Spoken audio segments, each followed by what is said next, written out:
El 6 de febrero de 1912, siendo las 8 de la mañana, el austríaco Reichelt estaba preparándose para probar su dispositivo de hombre volador desde lo alto del primer piso de la Torre Eiffel.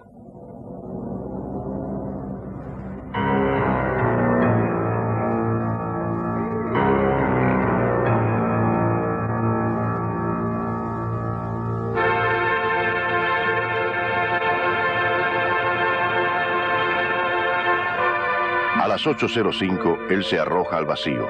Hace en el suelo un agujero de 14 centímetros. A él y a otros 1000 más que han muerto soñando con volar, les dedicamos esta serie.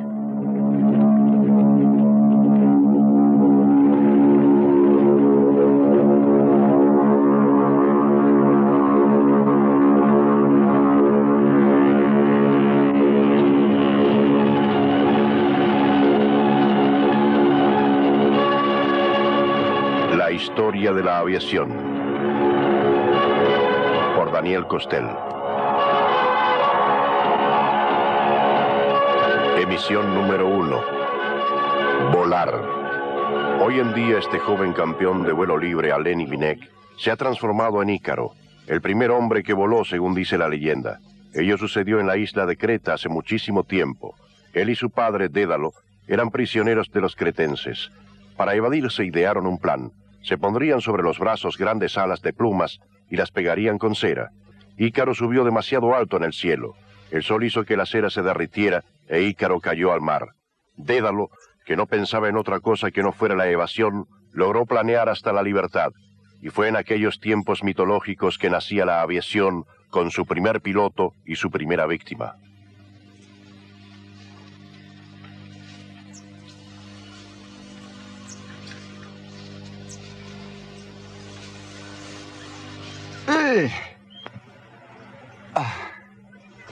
Y toda la infancia de la aviación está marcada por el sueño de volar.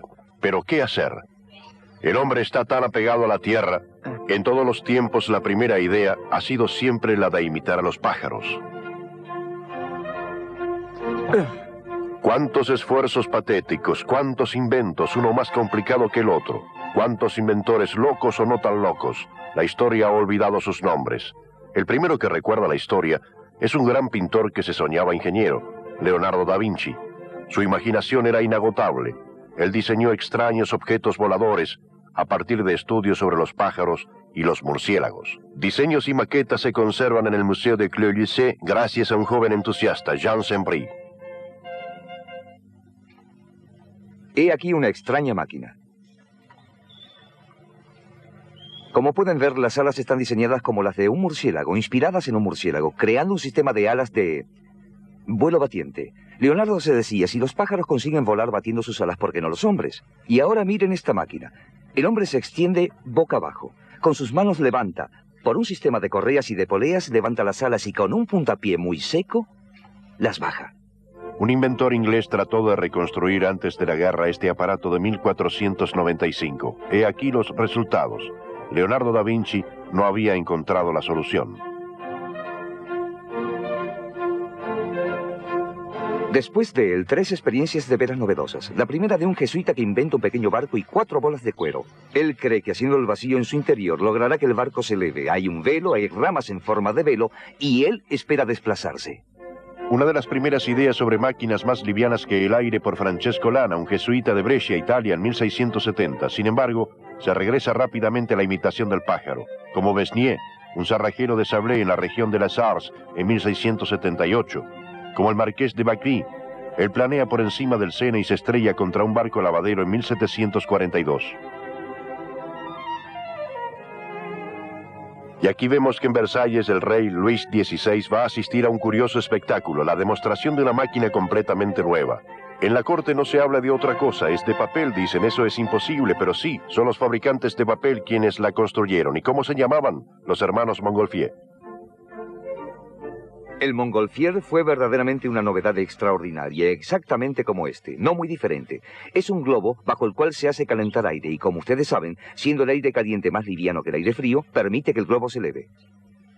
Para este debut frente al rey, los hermanos Montgolfier prefirieron enviar al aire un cordero, un gallo y un pato que regresaron a tierra sanos y salvos. Así pues, ¿por qué no lo haría el hombre? se presentan dos voluntarios, dos temerarios que se llamaban Pilatre de Razier y el Marqués de Arland.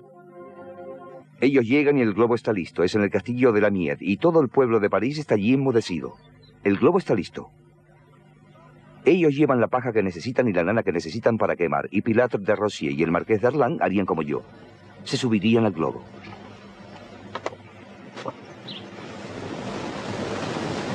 Ellos sienten una fuerza ascendente como nosotros ahora. Ellos colocan la paja. Nosotros quemaremos gas butano, pero ellos colocaban paja y lana. Soltamos amarras, y de este modo partieron sobrevolando París. Allí los tienen por encima de París. El gentío está absolutamente inmóvil. Están aterrorizados, fascinados, y el marqués se pregunta ¿por qué actúan de esa manera? Y saca su pañuelo blanco, hace grandes gestos, y ve que el gentío se pone en movimiento, y es él quien los mira fascinado.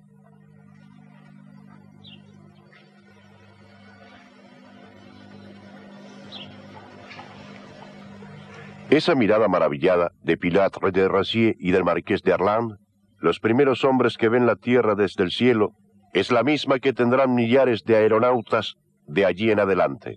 Pero lo que nació ese día no ha sido la aviación, fue otra cosa, otra historia, la de los globos, los dirigibles, la historia de lo que es más liviano que el aire. Todo el siglo XIX estará impregnado de esta historia. Recuerden sino 5 semanas en globo, pero nuestro querido Julio Verne soñaba también con lo que es más liviano que el aire. Revere, el conquistador, quiere dominar al mundo con su primer navío aéreo. Volar.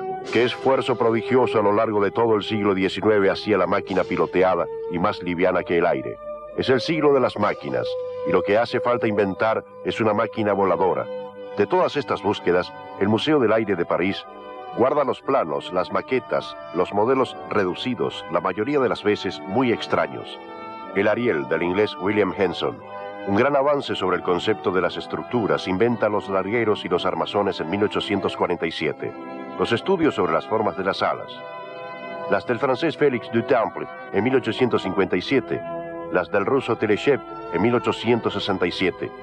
Las del teniente Renard, que imagina que cuantas más alas existan mejor será el vuelo. La experiencia demostrará más tarde lo errado de su acerto. Y cuántos dramas en medio de todo aquello, como el de Alphonse Pénaud, encuentra todas las soluciones. La hélice de marcha variable, el tren ocultable, pero nadie lo escucha, se suicida a los 30 años en 1880. ¿Habría sido él el primero en volar? Los rusos afirman que el primero fue Moyatsky en 1884 con esta máquina que ellos han reconstruido. Para los franceses, el primer hombre que voló fue Adair en 1890. Fue el primer avión en el mundo que logró hacer un despegue del suelo con un piloto a bordo. ¿Está usted seguro de ello? Por supuesto, no existe la menor duda al respecto. Nos lo confirma un historiador y alma mater del Museo del Aire, el general Lizarac. Eligió como modelo la pintarroja de las Indias, un murciélago muy raro que le gustó no sé por qué razón. Y como veremos, aquí tenemos este armazón que reproduce exactamente los 5 dedos de la mano. Es decir, los 4 dedos y un pequeño pulgar aquí que se repliega. Aquí detrás está la ligadura que corresponde a la espalda, y esta parte que en cierta forma asemeja a un paralelogramo también es replegable.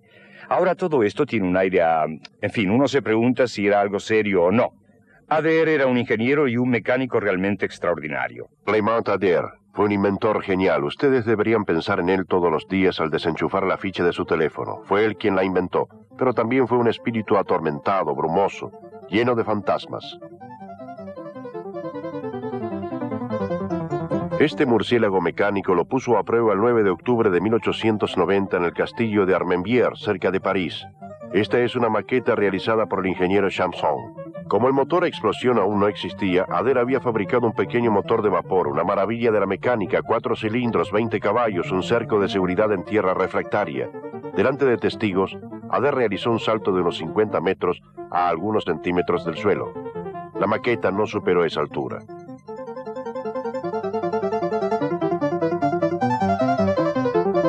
Siete años más tarde, trabajando noche y día, Adair presenta su obra más ambiciosa, un bimotor, 2 máquinas de vapor de 20 caballos, un largo de 16 metros, un peso de solamente 400 kilos. Estamos en el campo de Satory, un 14 de octubre de 1897. Adair ha venido a presentar su máquina a las autoridades militares francesas.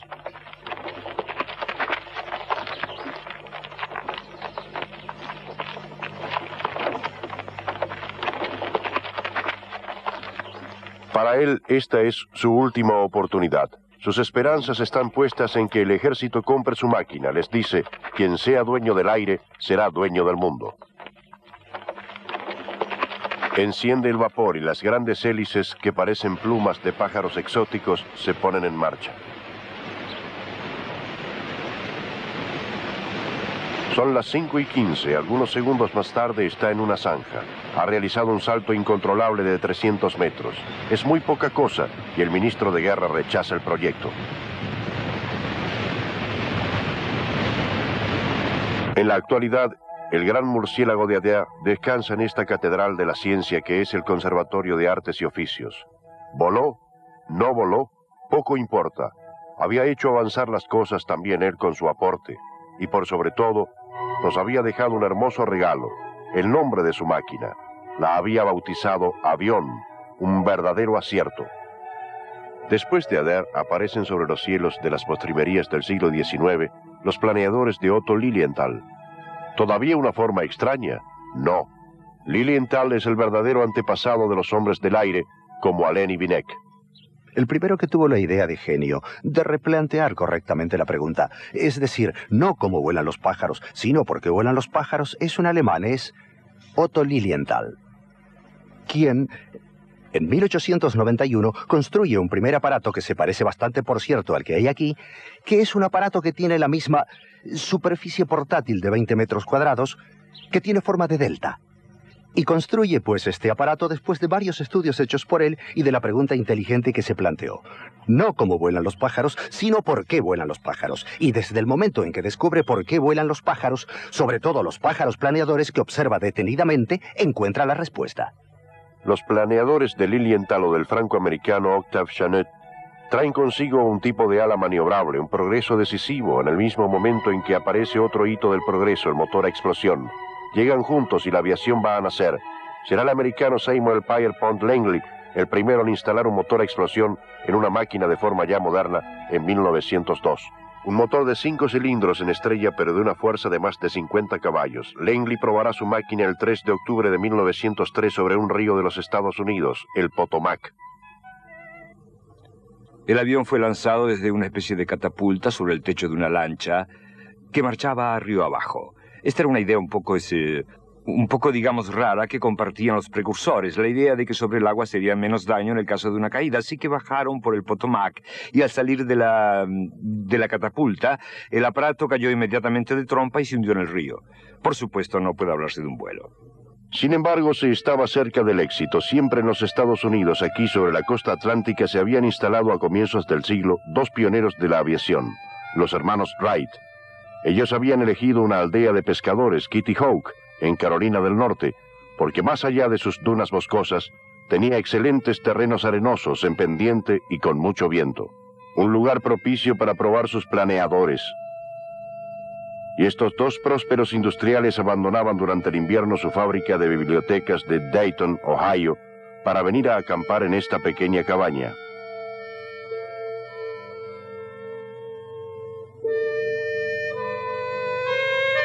Nada ha cambiado desde 1903. Aquellos dos hombres que ocuparon este lugar no estaban preocupados por el confort.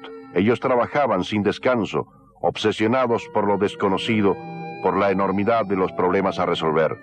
Y si otro encontrara antes que ellos la solución, febrilmente se precipitaban sobre todas las publicaciones del mundo entero, toda una documentación que les enviaba el gran Octave Chanute. Ellos querían ser los primeros en hacer que un avión volara con un motor verdadero. En ese taller nacía poco a poco algo original, algo nunca visto, una forma nueva. Ellos estaban a punto de probar su máquina. Estamos en diciembre de 1903. Wilbur Wright tenía 36 años y era el mayor, pero podríamos decir que era el patrón. Él lo compartía todo con su hermano Orville, que tenía tal vez una mejor formación, era ingeniero. Pero ambos eran mucho más que una asociación entre hermanos, eran un equipo. Pero escuchemos a Haywood Harrell, quien nos dice lo que decía Orville Wright. A principios del invierno, cuando la venta de bicicletas bajaba, nos tomábamos 4 y hasta 6 semanas libres y veníamos a esta casa, de vacaciones. Levantábamos nuestro campamento aquí, en las colinas de Kill Devil, y aquí vivíamos recogiendo conchillas en la playa y pescando un poco. Y cuando hacía buen tiempo llevábamos nuestros planeadores a esas grandes dunas de arena que se ven allá a la distancia.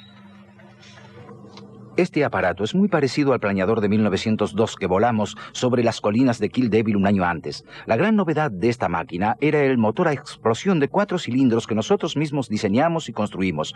No era un motor muy bueno, pesaba unos 80 kilos y no producía más de 12 caballos de fuerza. No encontramos a nadie que nos vendiera un motor que fuera más liviano y más poderoso, así que tuvimos que diseñarlo y construirlo nosotros.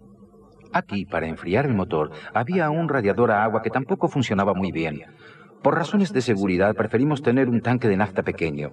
Estaba ubicado aquí, sobre la parte izquierda, y ese pequeño cilindro no cargaba más de 2 litros de gasolina, y por lo general teníamos combustible solo por a unos 9 o 10 kilómetros de vuelo. Las hélices del avión están ubicadas atrás, colocadas de tal forma que rotaran en direcciones opuestas. Pensamos que esto produciría una corriente de aire más estable que ayudara a estabilizar la nave ante vientos fuertes. Ustedes notarán también esta cadena al costado que traza un número 8 y le da a las hélices el movimiento en direcciones opuestas. Creo que me subiré a la máquina para mostrarles los controles. Esta máquina tiene el mismo sistema de controles laterales que habíamos desarrollado antes en el planeador de 1902. Es bastante complicado subir aquí debido a todos estos cables.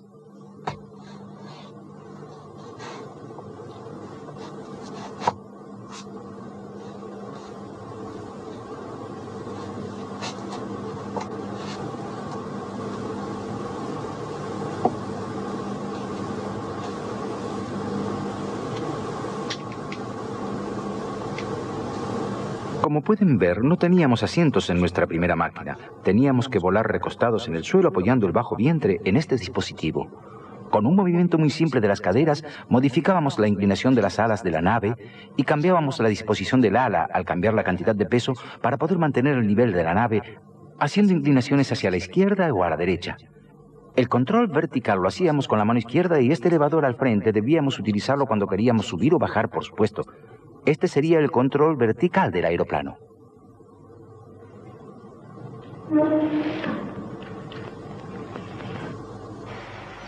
Este es el campo sobre el cual el avión debía decolar, un terreno arenoso enfrentado a un viento muy fuerte del noreste. En verdad hacía tanto frío la mañana del vuelo que cuando miramos el lugar a nuestro alrededor, vimos grandes pedazos de hielo en los charcos de agua de lluvia. Posiblemente debimos posponer el vuelo y esperar que mejorara el tiempo, pero pensamos que era el 17 de diciembre, lo que significaba que la Navidad llegaría en una semana y queríamos hacer el vuelo y regresar a Dayton, Ohio, a tiempo para Navidad. Así que sacamos fuera el aeroplano, lo trajimos al campo a eso de las 10 de la mañana, revisamos los controles muy cuidadosamente, echamos una moneda al aire para decidir quién sería el primer hombre que volara y yo gané y fui el que subió al aeroplano a las 10:30. Colocamos el aeroplano de espaldas al sendero para que saliera en la dirección del viento. Este soy yo. Antes de subir verifiqué muy cuidadosamente todos los comandos. Y allí está mi hermano Wilbur, colocando el avión en posición. Esa mañana nos ayudó la gente de la estación local de seguridad marítima. Entre ellos estaba el señor Dow, un muchacho de Nag Head, de la aldea vecina que se llamaba Johnny Moore, y también mi buen amigo John T. Daniels, a quien le había cedido mi cámara fotográfica. Esta es la foto que Daniels sacó exactamente en el momento en que el avión se elevaba. Muy lento al principio y luego tomando velocidad, el avión vino decolando por el campo y justo donde ahora han puesto ese túmulo de granito, el avión se elevó en el aire. Al fin estábamos volando. Esta era la primera vez en la historia del mundo que una máquina piloteada, motorizada y más pesada que el aire, se elevaba del nivel del suelo, volaba en el aire, mantenía ese vuelo sin que la velocidad se redujera y luego aterrizaba en un lugar tan alto como el lugar del que salió. La época de la aviación había comenzado.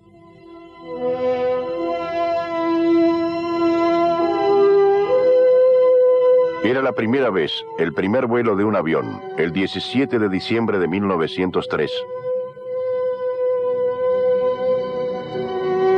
Ese vuelo histórico no duró más que 12 segundos, la distancia recorrida 36 metros. 20 minutos más tarde, Wilbur Wright hizo un vuelo de 53 metros. Orville le sigue, sobrepasa los 60 metros. Por fin al mediodía, Wilbur Wright hace el gran vuelo, 59 segundos, 260 metros. Y eso es todo para aquel avión al que los Wright bautizaron el volador, un nombre muy merecido, pero nunca volará más que aquellos 97 segundos. Durante los 5 años subsiguientes, los Wright se esfuerzan incansablemente por mejorar su máquina, hasta que finalmente dejan a punto el Flyer tercero, mucho más manejable y seguro. Pero los Estados Unidos no parecen interesarse en ellos. Entonces, se dirigen al país donde son más célebres, Francia. En 1908, en el campo de Aubure, cerca de Mans, Wilbur hace una serie de demostraciones con el Flyer tercero. Los franceses apasionados pueden incluso asistir a los menores detalles de las operaciones. La llegada de la máquina, su instalación en el campo de degolaje previa llegada en su carretón y la colocación de aquello que los Wright consideraban como un gran progreso, el contrapeso de la catapulta que permitía que el Flyer tercero decolara.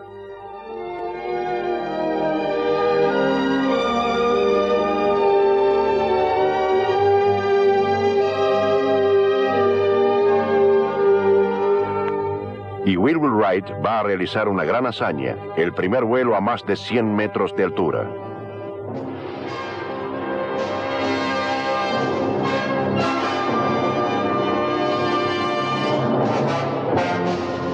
Al año siguiente, el rey Vittorio Emanuele de Italia viaja desde Roma para asistir personalmente a una demostración de Wilbur Wright. Una novedad extrañísima: llevará a bordo a un camarógrafo de actualidades cinematográficas, un documento rarísimo. Las primeras tomas de vistas aéreas. ¡Qué cuadro! Se ve en primer plano parte de la estructura del avión y más lejos la tierra, vista desde el cielo.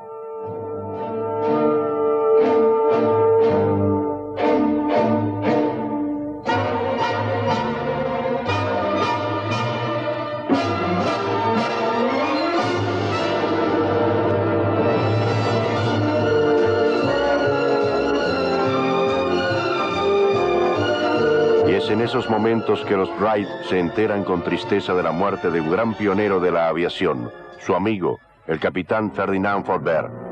Jamás se dirá lo suficiente sobre lo que él aportó a la aviación. Era como los Wright un discípulo de Lilienthal y de Chanute, pero por sobre todo había aportado un sentido de la investigación que marcó los orígenes de la aviación en Francia. Después de 1901 volaba planeadores cada vez más perfeccionados. En 1905 había realizado el primer decolaje de un aeroplano a motor en Europa. Murió demasiado pronto. Su gloria fue eclipsada por la de un millonario brasileño residente en Francia, Alberto Santos Dumont. Sus proezas como constructor y piloto de dirigibles le habían dado desde 1901 una popularidad increíble. Pero este personaje fuera de serie no podía hacer lo que todo el mundo. Su primer avión, el 14 bis, no era una máquina como las otras.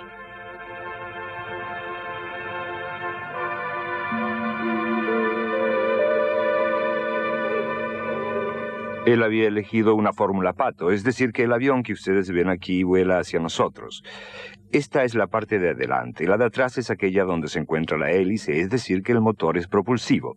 Y él va en esa cesta, que es una barquilla de dirigible que ha trasladado a este aparato, y está parado allí detrás.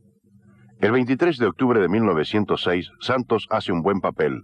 El 12 de noviembre establece los 3 primeros récords del mundo homologados. Distancia 220 metros, duración 21 segundos, velocidad 41 kilómetros por hora. Pero el avión es espantosamente inestable. No es una buena solución. Santos Dumont no insistió para nada con esa máquina al ver que no le respondería mejor, y según su costumbre dejó de lado ese avión y no insistió más. Él lo destruyó. Solo recuperó el motor y entonces se puso a hacer otra máquina completamente diferente, pensando que tendría mejores resultados. Fue la Demoiselle un pequeño monoplano de 5 metros de envergadura, 8 metros de largo y 35 caballos. Santos se instala en los comandos, siempre munido de su fieltro legendario. Cómo se sostenía el fieltro de Santos es uno de los grandes misterios de la aviación.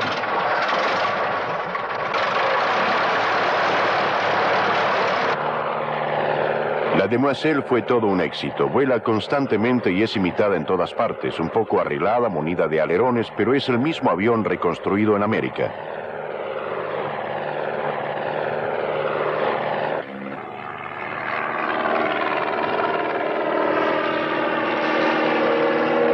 Para 1907 no está nada mal.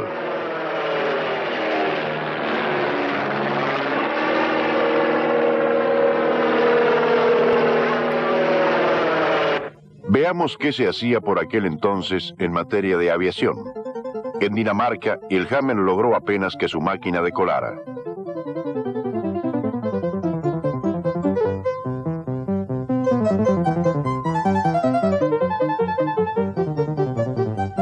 Como dijimos, la influencia de Santos Dumont se hizo sentir rápidamente. Vean, por ejemplo, el avión del alemán Hans Grade. Se parece extrañamente a la Demoiselle.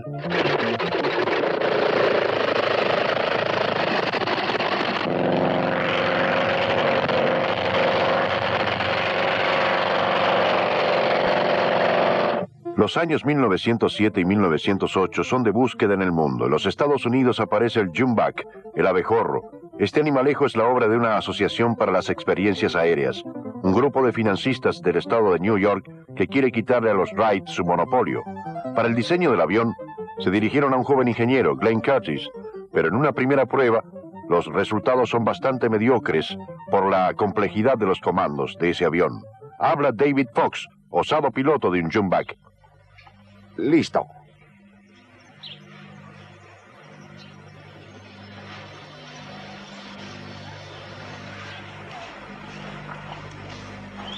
El volante está con la rueda hacia adelante y atrás. El timón ya lo he controlado con el volante. Oh, sí.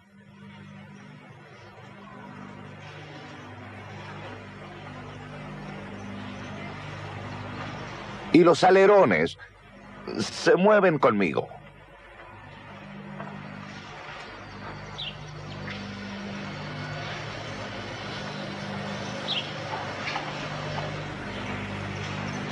¿Piensa volar en eso? Sí, trato de volar en él. Hoy el tiempo está algo malo, así que tal vez no suba muy alto, pero volaré en él. Tiene muy poca estabilidad y no mucho control. Es por eso que le llamaban el abejorro, porque se movía en todas direcciones como el insecto.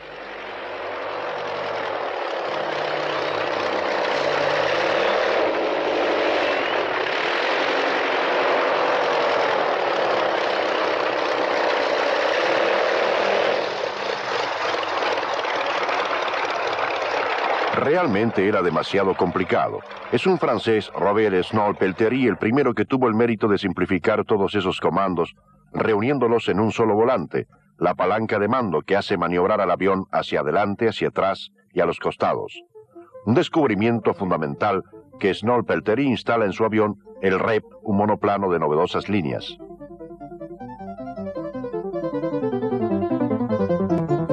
Pero no todo el mundo avanza en el mismo sentido. El decolaje vertical también tentará a los investigadores. En Francia, un ingeniero de 28 años, Louis Breguet, llegará a hacer decolar su giroplano, que se parece mucho más a la segadora trilladora que a un helicóptero.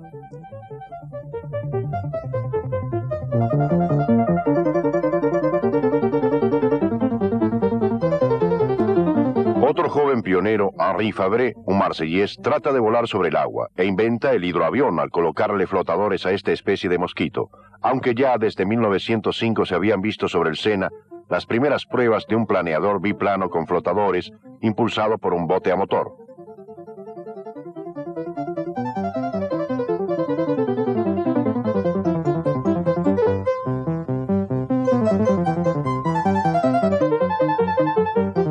Su constructor era un lionés intrépido e ingenioso, a quien los reveses no detenían.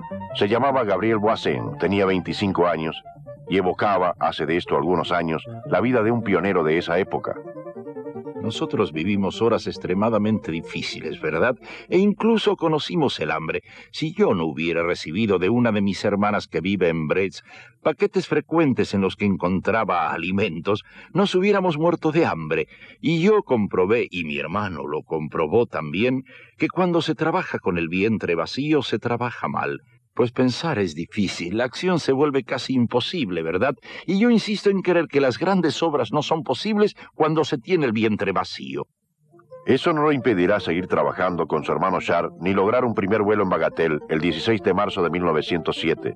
Los hermanos Boissin encuentran entonces un apoyo financiero para fabricarle un aparato a Henri Farman, un viejo campeón ciclista y luego corredor de autos. Farman tiene esa mirada del pionero, esa sonrisa y esa tranquila seguridad de todos esos cowboys de un nuevo western, la conquista del aire. Y el 13 de enero de 1908, Farman completa el primer kilómetro en circuito cerrado sobre el aparato de Voisin y gana los 50.000 francos del premio de la Archdiakon Deutsch, un gran momento en la vida de Gabriel Voisin.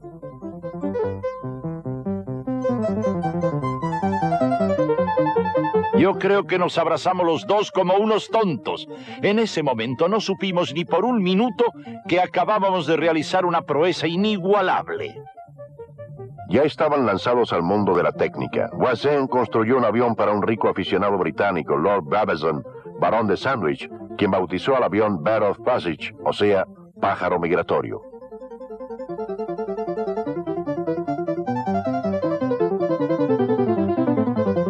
Brabazon ganará el premio del Daily Mail, unas 1.000 libras en esa época, y ofertas del gran periódico inglés para volar la primera milla en circuito cerrado.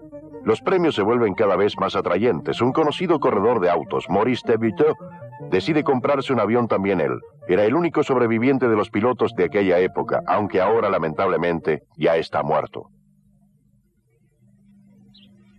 He tenido mucha suerte. He vivido en 2 épocas: la conquista del aire y la conquista del espacio. Y eso es suerte. Nadie en el mundo tendrá esa suerte que he tenido. Hay 2 grandes diferencias entre las 2 épocas. La conquista del aire ha costado muy cara en vidas humanas y le ha brindado mucho dinero a sus actores.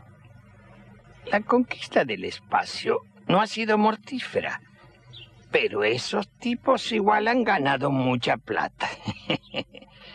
Pero eso ha tocado menos a la gente que a los que esperaban la conquista del aire después de Ícaro. O de otra manera, nosotros hemos estado más cerca del hombre de la calle que soñaba en volar. Y es por eso que se echó a correr tanto dinero, del que tomé un poco en mis tiempos, porque todo el mundo se interesaba en la aviación. Yo quiero volar, se escuchaba decir después de 2000 años. Y eso había llegado, un espectáculo nuevo para el hombre, esos locos aeroplanos como este Bristol Boxcate, una réplica de Farman sobrevuela la campiña inglesa.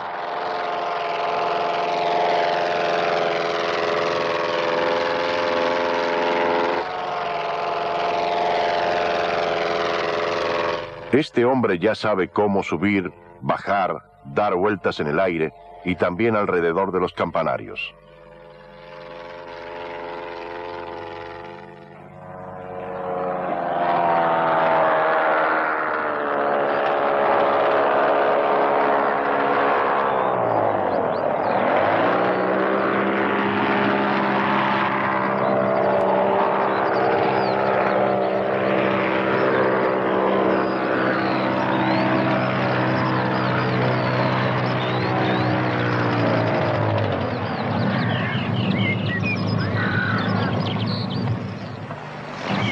Buteau nos habla de dinero sin duda, pero hay otros que por el solo hecho de volar en sus máquinas, como en el caso de Desmond Penrose, que pilotea este Boxcate, lo único que rescata es la felicidad. Oh, realmente me siento estupendo, porque esto es lo que llamo volar. Volar realmente. No encerrado, en una caja que vuela. ¿A cuánto? 50 kilómetros por hora. Uno se comunica con la naturaleza, con los pájaros. ¿Era eso lo que experimentaban los pioneros como Maurice de Buteau? En absoluto. Yo siempre he tenido un poco de miedo. Y había motivos. El primer muerto de la aviación fue el teniente Selfridge en 1908 en Estados Unidos, 3 muertos en 1909, 29 en 1910. El progreso se paga caro, sobre todo en la aviación. Pero nada lo detiene cuando las ganancias se pueden ver en el horizonte. Comienza a crearse una nueva industria. Por ahora son pequeños talleres con 3 o 4 obreros a quienes se les exige sobre todo saber coser y manejarse bien como carpinteros. Talleres que surgen por todo el mundo, pero sobre todo en Francia, donde atrae la construcción mecánica. La aviación creo que nació en gran parte en la Port-Médiot. Blériot vendía luces en la calle Duret. Garros vendía coches en la avenida de la Grande Armée. Farman Henry vendía Renault en esa misma avenida, su hermano Renault y Panhard en el Boulevard Pereire. Morin, automóviles de ocasión en el Boulevard Pereire. Newport, autos de ocasión no importaba dónde. Eso nació junto a la aviación en la Port Meillot. En los Estados Unidos es ahora Glenn Curtis quien ha tomado la delantera. Con un entusiasta equipo de jóvenes aficionados a la aviación, ha construido un nuevo avión, el Curtiss Pusher, de motor a propulsión.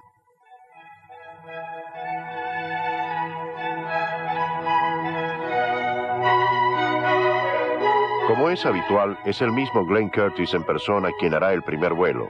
Hoy es reemplazado por Dale Kreitz, un granjero de Wisconsin, que ha consagrado larguísimas noches para poner a punto la máquina y que la pilotea sin complejos.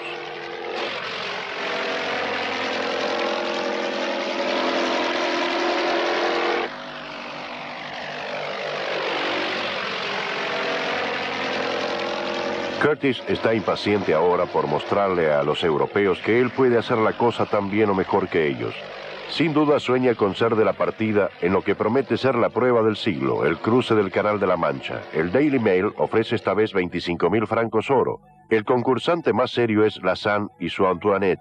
Hubert Lassagne, 25 años, el playboy de la Belle Époque, es rico, guapo, y se arroja con frenesí sobre los deportes violentos, carreras de automóviles, la caza de animales salvajes y la aviación. Es ayudado entusiastamente por Léon Levasseur, un industrial talentoso que ha puesto a punto el primer motor francés realmente confiable, el motor Antoinette de 50 caballos.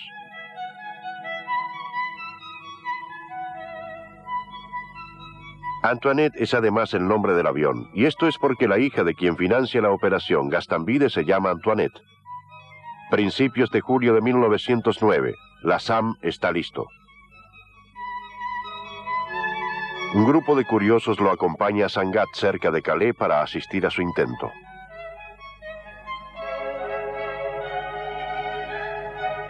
Y la SAM decola el 17 de julio de 1909 al alba. La Antoinette toma vuelo, deja atrás los acantilados y parte a sobrevolar la Mancha. 10 minutos más tarde, la SAM y sus esperanzas están en el agua. Pero será rescatado ese día. La SAM morirá algunos años más tarde destrozado por un búfalo durante una cacería en el Congo. Todas las esperanzas de los franceses están depositadas ahora en Louis Blériot, el fabricante de luces para automóviles de Neuilly. Esperanzas muy frágiles, a decir verdad, y es muy poco lo que apostarían por este ingeniero taciturno de 37 años. Lo han visto probar en Issy de Moulineau esta libélula de madera y papel, el Blériot 6, con las alas en tándem.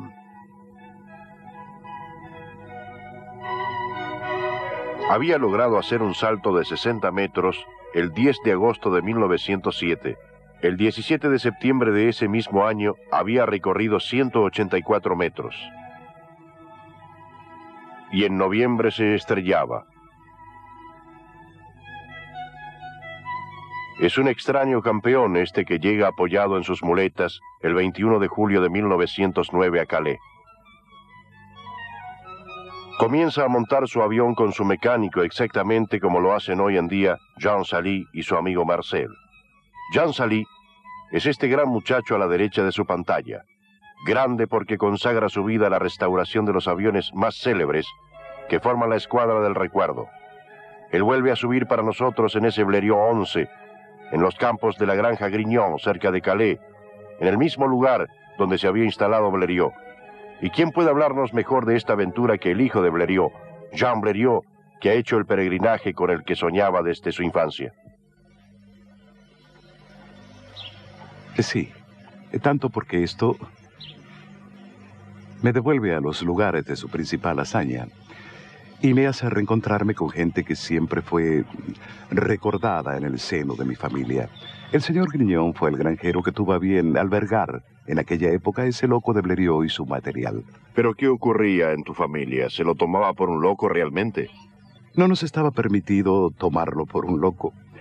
Él mismo no lo hubiera permitido. No. Pensamos que finalmente acabaría por triunfar. No había tenido suerte en sus comienzos, ya que había destrozado unos cuantos aviones, pero conociendo su testarudez, su familia le renovaba los votos de confianza y le prestaba más dinero. ¿Y cómo vivió todo eso su esposa, tu madre? Y bien, mi madre había empezado por darle a mi padre 5 hijos, todos en fila después de su boda en el 1900. Y ella tenía, por lo tanto, cargas familiares muy importantes. Ella ha sido una excelente esposa durante toda su vida, pero muy especialmente en ese momento, ya que ella no intentó jamás torcer su vocación. ¿Se vivía una atmósfera de inquietud en tu casa? Por su vida sí, es normal. Mi padre volaba, no diría que todos los días, pero casi mucho más cuando hacía buen tiempo. Desde el punto de vista financiero, la inquietud era permanente. Y debo decirle que en el momento de la travesía de la Mancha, le hacía falta un éxito porque financieramente la situación demandaba una urgente restauración. Se acerca el momento decisivo. No queda más que fijar la hélice sobre el motor Anzani de 3 cilindros y 25 caballos.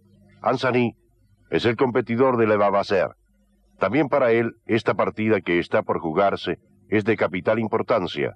La travesía de la Mancha también es una lucha de industriales. La noche del sábado 24 de julio de 1909, el avión está listo. El Blériot 11, un avión de madera, de tela, de cuerdas de piano, pesa apenas 200 kilos y su aspecto es tan frágil. Pero ¡qué avión! Y bien, es algo extraordinario porque es relativamente simple, ya que es un monoplano. Y todos los aviones que se fabricaban en esa época eran todos en su mayor parte o biplanos o patos, mientras que este se parece realmente a un avión tal como se lo fabrica hoy en día. En particular, la respuesta de los comandos era una verdadera maravilla. Tenía una dirección que permitía ir a la derecha o a la izquierda. Y tenía también un alerón de profundidad que le permitía al avión bajar o subir. Y también mantenerlo estabilizado en el vuelo horizontal. Lo que me asombra es la austeridad del tablero de mando. Es algo muy inusual. Es que, en definitiva, lo que nosotros llamamos tablero de mando no lo tiene. La gente en esa época piloteaba con sus ancas. Y lo que contaba eran las sensaciones que recibían, a fin de controlar la máquina. Lo más importante era poder hacerlo, y el tercer comando es el que le permite al avión ladearse. Quisiera mostrarle un poco la eficiencia del barrenaje del ala. Mire, vea. Así que para inclinar el aparato de derecha o izquierda, era suficiente con empujar la campana en un sentido o en el otro. Vea, si por ejemplo bajo, barrenando el ala, esto me permite enseguida sostener en su lugar esta ala y hacerla subir para girarla a la izquierda. Es decir, que hoy en día hay alerones, pero en esa época era el ala entera que se movía. Era el ala la que se bandeaba. A esto se le llamaba bandeo. Vea. Ve allí. Hace un forcejeo pequeño, pero es suficiente para controlar perfectamente la máquina. Voy a mostrarle ahora el tren de aterrizaje, que es también algo bastante extraordinario. Es un tren Blériot. Es en verdad de una suspensión elástica de una gran suavidad, y si quiere podemos tratar de hacerla trabajar. Vea, fíjese. Él tiene interés en tener un buen tren de aterrizaje y no sabe a dónde va a aterrizar. Y tiene interés en tener un buen motor y va a volar por primera vez por encima del mar. Es lo mismo que debe haber pensado Blériot mientras partía en su monoplano a las 3 de la mañana de ese domingo 25 de julio de 1909. Confieso, diría más tarde Blériot, que no estaba en absoluto en condiciones de partir. La señora Blériot dirá, no pude dormir en toda la noche, siempre esperaba que el tiempo desmejorara para que la intentona no pudiera hacerse. 3:50. Todo está listo. Este es el plan de vuelo de Blériot, escrito de su puño y letra. La partida está prevista para las 4:35 desde un lugar llamado La Baraque, a 3 kilómetros de Calais.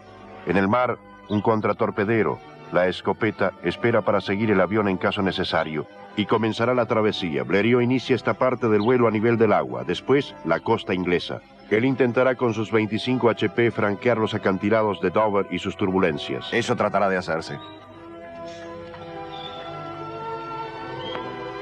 Con su Blériot 11 original, Jean Sally se prepara hoy a enfrentar el mismo trayecto que Blériot. Ahora los contactos están cerrados en este momento. Cortados. Habrá que encender el starter al mismo tiempo. Contacto. Contacto. ¿Todavía? Todavía.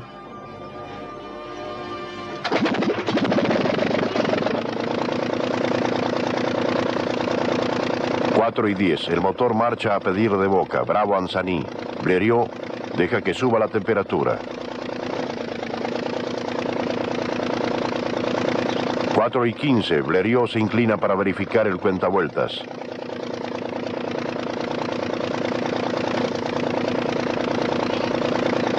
4 y 25. El sol aparece en el horizonte.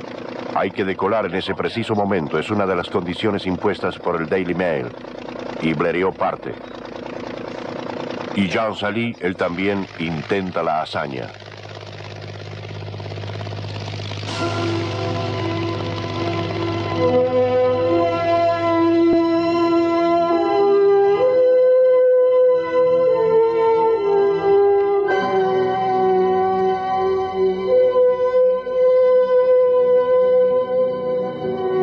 Y 25, los marineros de vigilancia de los acantilados le han hecho señales a la escopeta para partir.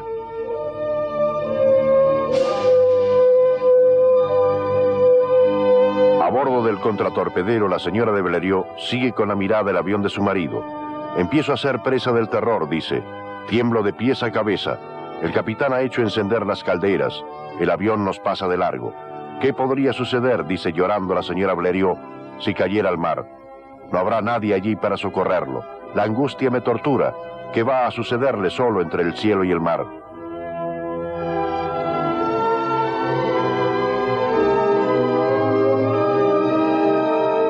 Blériot por su parte dice, yo iba tranquilamente sin ninguna emoción, sin ninguna sensación real. La calma, solamente perturbada por el ronronear del motor, tenía un encanto peligroso del que por suerte me di cuenta. Así que me puse a fijar la vista en el distribuidor de aceite y el nivel de la gasolina.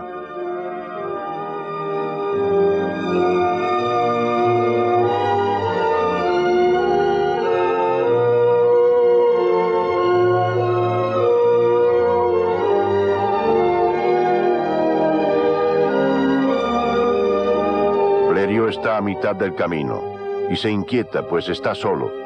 Esos 10 minutos me parecieron larguísimos. Y realmente me sentí dichoso al advertir una línea gris que sobresalía del mar y que se agrandaba ante mis ojos. Sin ninguna duda, era la costa inglesa. Estaba salvado. 3 barcos aparecen en mi campo visual. Lucho contra el viento. De pronto veo a un hombre que agita una bandera francesa. Ah, querido muchacho. Es un periodista francés, Charles Fontaine, que escribirá: lloro como un niño, estoy loco, ¿qué es esto? Un sueño fantástico. Es una máquina voladora y un hombre está a bordo. Un gentío entusiasta señala hacia mí, dice Blériot. Yo no me dirijo, me precipito hacia esa tierra. El corresponsal del periódico londinense Daily Express titula esa edición, Inglaterra ya no es más una isla. Y el Morning Post, esto va a modificar profundamente las teorías de la guerra y amenazará nuestros medios tradicionales de defensa.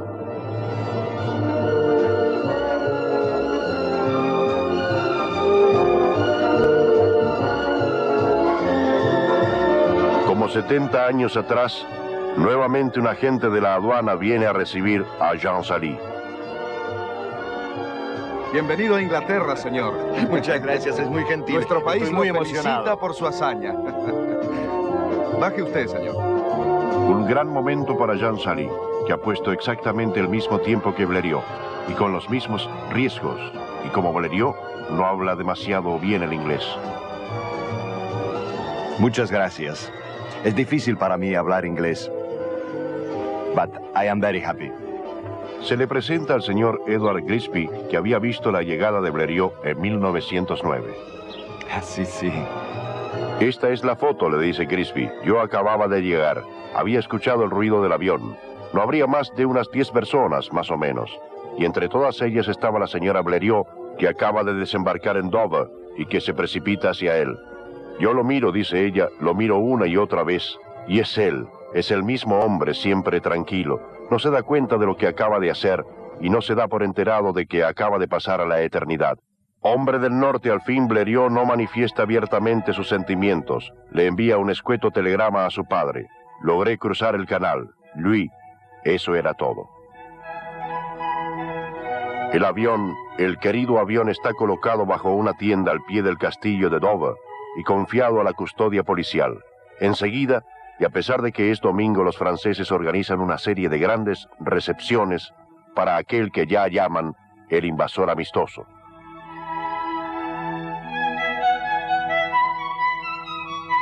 Pero Blériot es esperado impacientemente en Francia. Es el día siguiente y es la gran locura. Entre el gentío, los ministros, el señor Barthou, el señor Millerand, grandes personalidades, el señor Santos Dumont, el prefecto, el señor Lepine, proclama: señor Blériot, usted es el rey de París. 200.000 personas se lanzan a las calles para aclamar al héroe del día, siempre seguido por Charles Fontaine y su bandera. El avión es transportado con gran pompa al Conservatorio Nacional de Artes y Oficios, pero lo más importante es el cheque de 25.000 francos que el Daily Mail le ha enviado a Blériot, que vienen en buen momento para salvar la empresa. La situación se revirtió completamente. Mi padre recibió pedidos extremadamente numerosos de su Blériot 11. Él los hizo fabricar en los nuevos talleres que había hecho construir en esa época y la situación financiera se restableció rápidamente. Los pedidos le venían de todos los países del mundo, de Estados Unidos, de Rusia, de América del Sur, de todas partes. ¿Cuántos aviones de ese tipo se construyeron? Me es muy difícil darle la respuesta exacta, ya que el tipo 11 le dio origen a una serie de derivados, si usted quiere. Pero pienso que puede decirse que debieron haberse construido 5 o 600. Es el primer gran éxito de la industria francesa, su punto de partida. En los 10 años subsiguientes ella será la primera del mundo. Y cerca de una veintena de esos Blériot 11 vuelan todavía hoy por el mundo, como este, el número 56, salido de los talleres que todos los sábados trae felicidad a las fiestas aéreas de los Estados Unidos.